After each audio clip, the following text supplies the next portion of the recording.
Талғат Бигелдинов атындағы әуе қорғанысы күштері әскери институтына 2 ұшақ берілді. Сол жаңа авиациялық техника Чехиядан алынды. Бүгін алғаш рет жаңа ұшақ аэродром алаңында көкке көтерілді. Ұшақтардың қуаты қандай? Әріптесім тақырыпты тарқатады.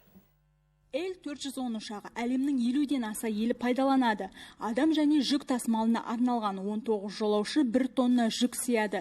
Сағатына 380 шақырымды еңсереді. Жағармайы жеткілікті болса 1200 шақырымға дейін самғайды. Дәл қазіргі уақытта Ил-410 жаңадан келген жеңіл модернизацияланған ұшағы Ақтөбе аэродромында ең алғашқы рет ұшуларын орындауда. Ұшулар орындалар алдында әуе қозғалысын барлау, яғни ауада болып жатқан жалпы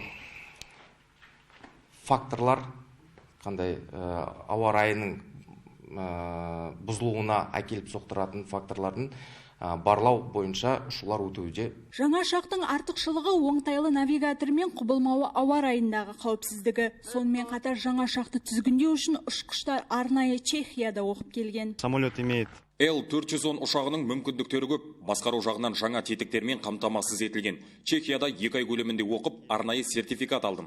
Енді алған тәжірибемен бөлсем, базамыздың жаңа ұшақпен толыққанына қуаныштымын. Бұған дейін институт курсанттары Қарағанды өңірінде, сондай-ақ өзге шетелдерде тәжірибеден өткен болатын. Енді маусым айының басында курсанттардың алғашқы легі осы ұшақты басқаруды меңгереді. Ботагөз Сахитжанова, Азамат Сауханов, Ақтөбе телеарнасы.